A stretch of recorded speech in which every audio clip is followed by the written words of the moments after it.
streams. From this point, the Nile becomes two rivers.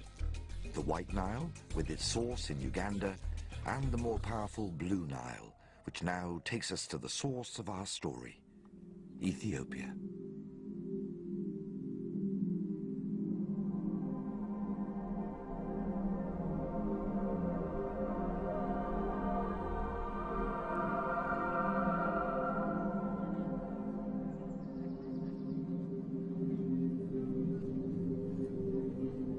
The Ethiopia we expect to see is a parched and barren country, ravaged by dictatorship and civil war, and left to rot in the midday sun.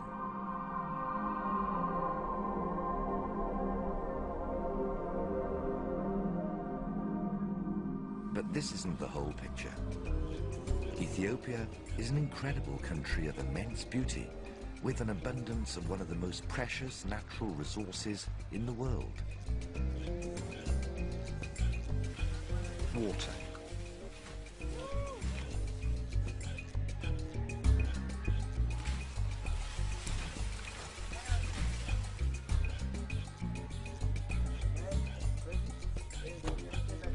This is the country which provides Egypt with 90% of its water supply and is the source of the Nile itself.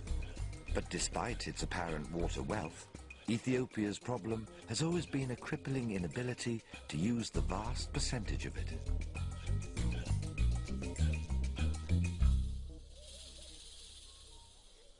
As the Nile flows through a lush but almost impenetrable valley named the Blue Nile Gorge, it becomes clear that this is a country with a very different relationship to the one that Egypt has with the river. Far from being ever present and ever close, the Nile in Ethiopia is often trapped by terrain, making it impossible for the river to seep out and irrigate the surrounding lands. It seems almost to be swallowed up by the landscape, consumed by some dark force.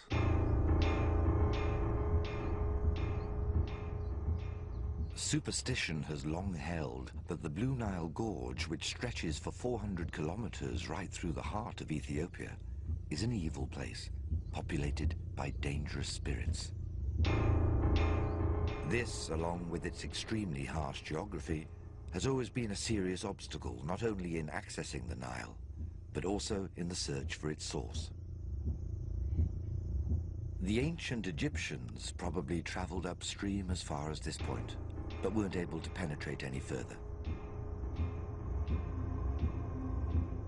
It was only in 1968 that the gorge was finally navigated, and to this day, rumors of deathly rapids, huge crocodiles, and ruthless bandits deter would-be travelers.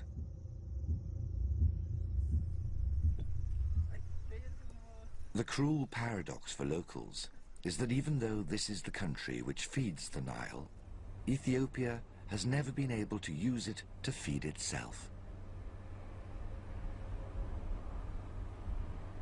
As this journey to the river's source continues through to the farming heartland of Ethiopia, it becomes difficult to grasp why this fruitful country should still be dependent on food aid for its survival. But Enyu Temesgen knows only too well why this is still the case. He and his wife Wubit own a small farm just at the end of the Blue Nile Gorge in the foothills of Ethiopia.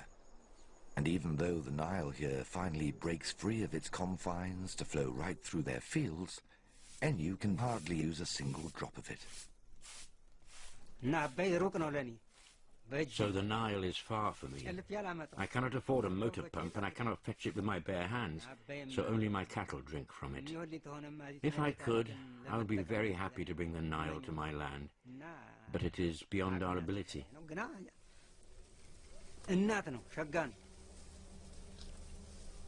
Enyu used to be a builder's labourer with nothing to his name, but he worked hard and saved up his meagre wages to buy a small plot of land and get married.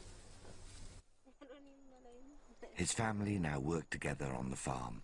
The days are long and hard, with each one of them contributing not just to their livelihood, but to their survival.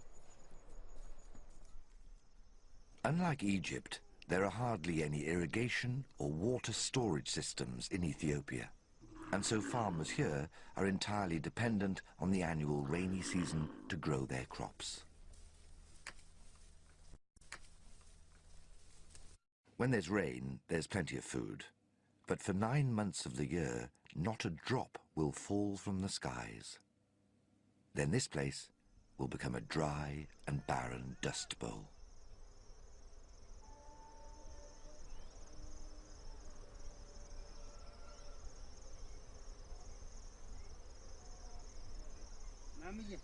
The most frustrating thing for Enyu is that since a little tributary of the Nile flows through his land, he could potentially irrigate their fields all year round.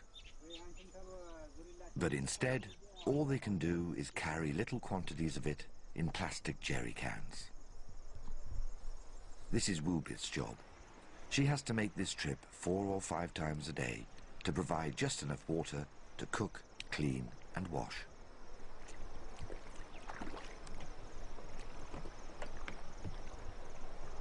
Enyu's dream is to someday be able to afford a water pump so that Wubit won't have to do this back-breaking work, and so that he'll be able to properly irrigate their fields.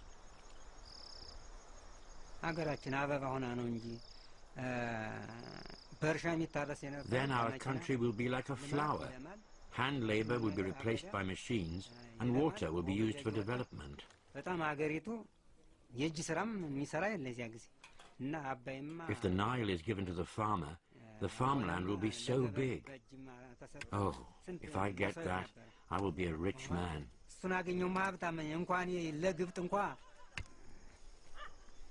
All this should be possible.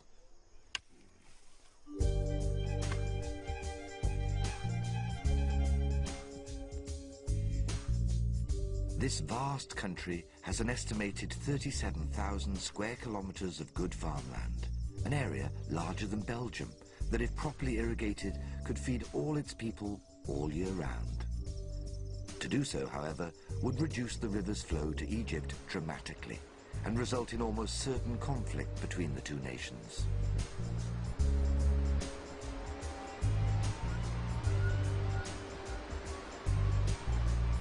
It's a political stalemate, and in the meantime, nothing is being done to help the starving people and struggling farmers of Ethiopia. Enyu and his family just have to make the most of the summer rains and hope for a better future when Ethiopia will be able to realize its potential and blossom into a fully developed nation.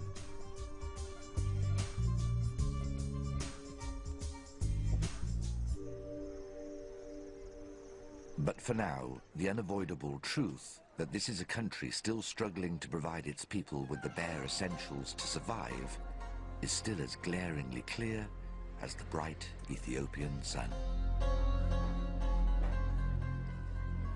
In a place where human beings are so entirely at the mercy of nature and its forces, on good soil and good rains, with hunger and thirst their old companions, it's hardly surprising that some people here still cling to the comfort of ancient beliefs.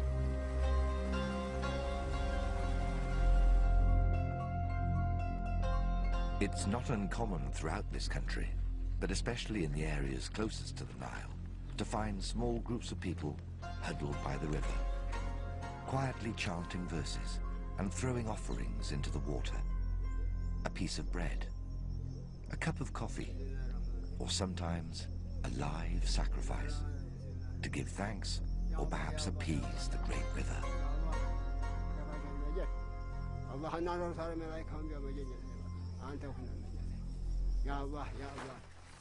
The Waito tribe is one of the oldest in Africa, and their way of life has not changed for thousands of years. They live on one of the Nile's tributaries, only 30 kilometers away from its source, and still make boats out of papyrus, reminiscent of those that would have been used in ancient Egypt. Gebre Semechu is one of the tribe's elders.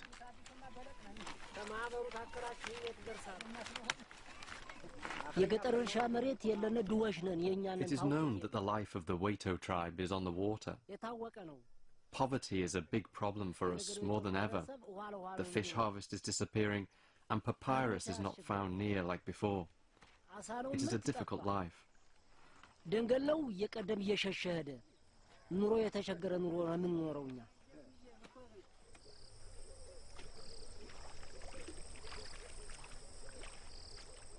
These people are utterly dependent on the Nile for everything, their food and their faith. Apart from the little money they make by selling baskets in the local market, they live a hand-to-mouth existence, with no land to farm and no animals to rear. Their relationship with the river is one of complete respect, believing that the Nile is an awesome force, there to serve the needs of all the people, but belonging to none. The Nile is the Earth's resource. It belongs to the Earth. As it goes on its travels on Earth, it belongs to no one.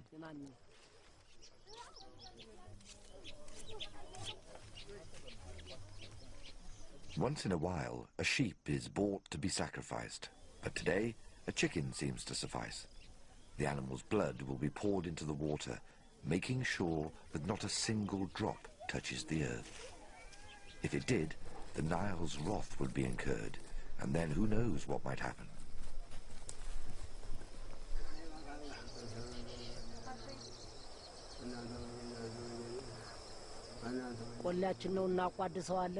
The Nile is our caretaker, and we sacrifice for it.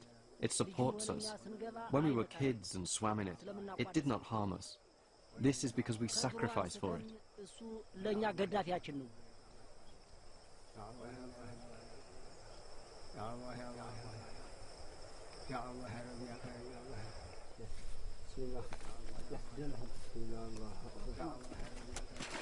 Over recent years, the village elders seem worried that their sacrifices aren't working as well as they used to. The Nile and its environments are changing, they say, and they don't know what to do about it.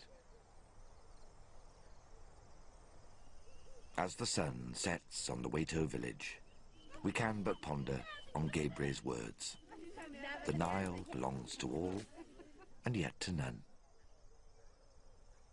Wise words that a wise world would choose to hear.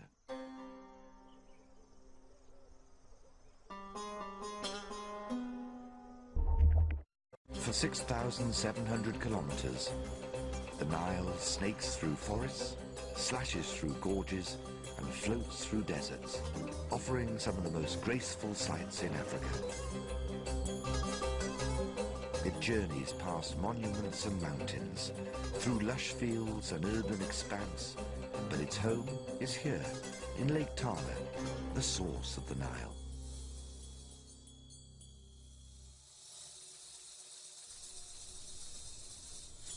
Over 60 small rivers run into this vast inland sea, but only one flows out, the Blue Nile.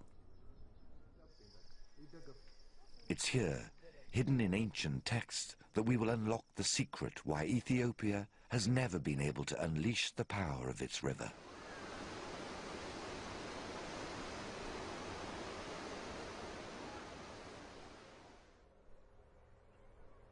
The Ethiopian or Coptic Church is among the world's oldest Christian denomination. Christianity here goes back to the 4th century, with the Ark of the Covenant said to be hidden somewhere in these mountains. One of the most important sites is Lake Tana itself, with many ancient monasteries founded on Tana's 37 islands.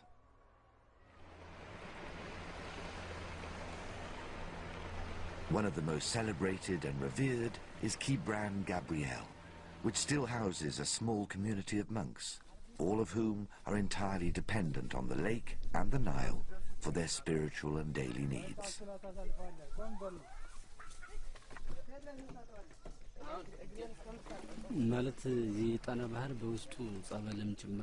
Lake Tana is important because of the monasteries, but more so because the Abai, or Nile, flows right through it. It's a place that's mentioned in the Bible and is one of our most precious resources. Religion is extremely important here, with politics and faith always closely intertwined. Ethiopia's spiritual makeup has been one of the main reasons why the country has not been able to utilize the sacred Nile. To understand more, we have to follow Abba Mariam into the monastery's old scriptorium, where they keep priceless religious artifacts and ancient texts. In this book from the early Middle Ages, there's a note referring to an aboon, or archbishop, being sent here. In the crucial area of religion, Ethiopia was for centuries under the rule of the Egyptian church. Even their archbishop, their aboon, was sent to them from Egyptian HQ. With that kind of dependency on Egypt for their spiritual health, Ethiopia was always kept under their yoke, afraid that if they ever dared interfere with Egypt's lifeline, then they would lose their archbishop and their own religious heartbeat. But then, in 1959, in an act which expressed a growing national self-confidence, the Ethiopians broke away from the Egyptian church. By so doing, they released themselves of any spiritual dependency and set the stage for what could be a conflict of apocalyptic proportions. With hardly any contact with the outside world, Abba Mariam and his small community on Lake Tana seem unaware that the future of the Nile may now hang in the balance.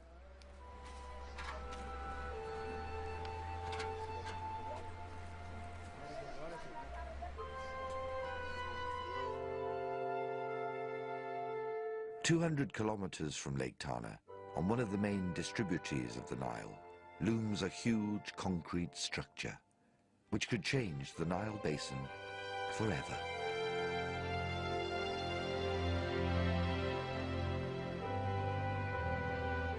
When completed, the Tekizi Dam will be one of the largest in Africa. Although the plan at the moment is to use it to generate hydroelectricity, it has the potential to retain a vast amount of water for irrigation, blocking much of its flow to Egypt. If the Tekizi scheme is successful, Ethiopia plans to build many more dams just like it. And if this happens, some experts say that Egypt's water supply could be reduced by 40% or more.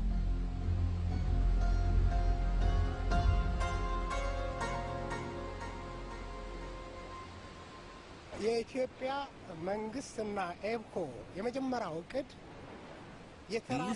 government's first goal is to change the life of the poor, give them power, build dams to provide drinking water. There are some people who have to walk 6 to 7 hours to fetch water. The priority here is our people.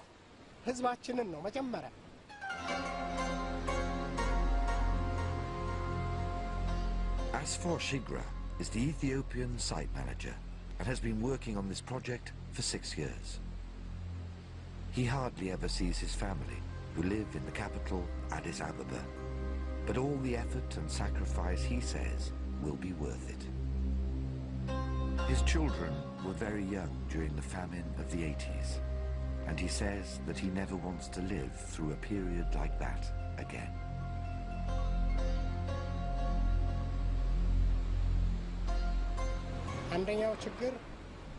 Ethiopia in the past had a lot of problems. At first, our problem was that we were unable to use our natural resources, especially unable to use the cheap resources, the rivers. Hence, there was big famine in our country. Now is the time to eradicate that famine. The Tekizi project was on the drawing board for many years, but potential Western investors, such as the World Bank, were always scared off by belligerent noises from the Egyptian capital. So Ethiopia went east in search of help, and in 2002 found a Chinese backer for this project. The Tekizi marks a definite turning point in Ethiopia's history and in its potential to harness the Nile. It also marks the realization of many of Egypt's fears. After thousands of years of just letting it slip through their fingers, Ethiopia's new determination and ability to utilize the Blue Nile is likely to put it on a collision course with Egypt. the country which makes most use of the water downstream. Conflict has been threatened by both sides, but Asfor believes that all this doesn't have to lead to war.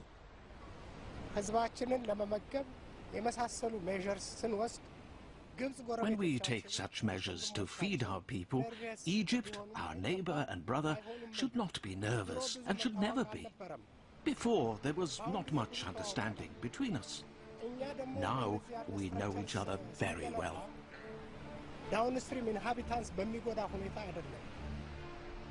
For the first time in history, all 10 Nile Basin states are meeting around one table to discuss how best to share the river. Despite Asfor's optimism, relations are still tense, and agreement between the countries is a long way off. There is hope, however, with Ethiopia and Egypt now starting to work together to face realities and find a solution to their conflicting demands. One thing is certain: to avert disaster, there will have to be compromise on both sides. War can only be avoided if every country begins to see the river as a gift for all, but a prize for none.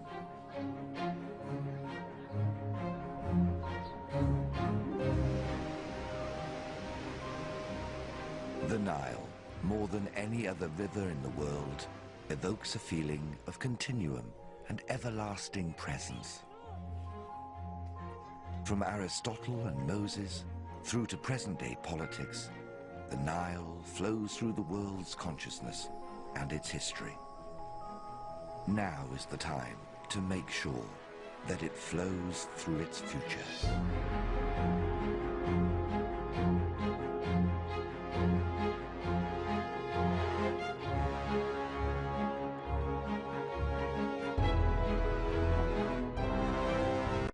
That the gorge was finally navigated, and to this day, rumors of deathly rapids, huge crocodiles, and ruthless bandits deter would-be travelers.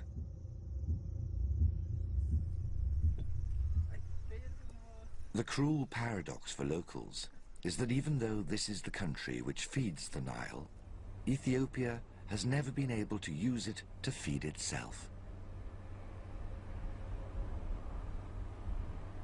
As this journey to the river's source continues through to the farming heartland of Ethiopia, it becomes difficult to grasp why this fruitful country should still be dependent on food aid for its survival. Its apparent water wealth, Ethiopia's problem has always been a crippling inability to use the vast percentage of it.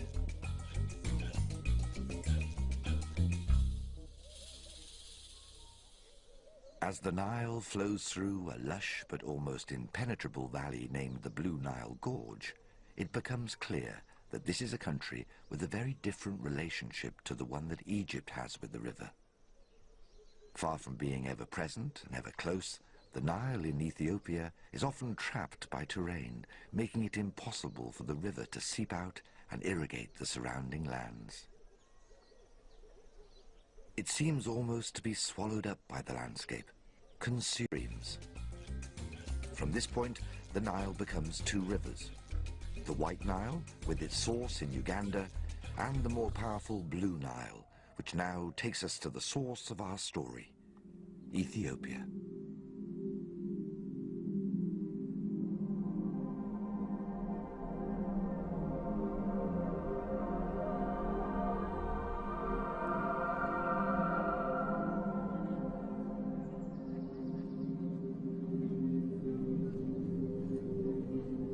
The Ethiopia we expect to see is a parched and barren country, ravaged by dictatorship and civil war, and left to rot in the midday sun, doomed by some dark force.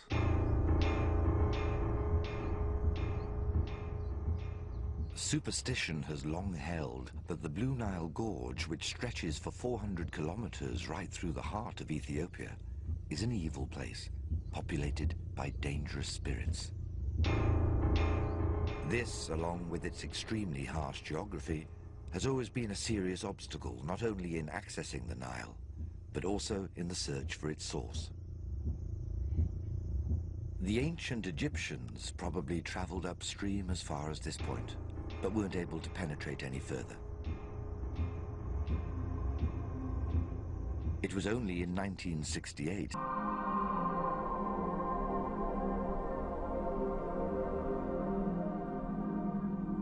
but this isn't the whole picture. Ethiopia is an incredible country of immense beauty, with an abundance of one of the most precious natural resources in the world. Water.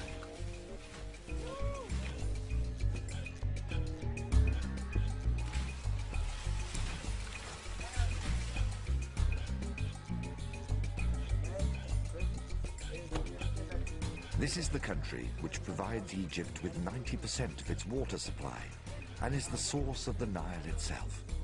But despite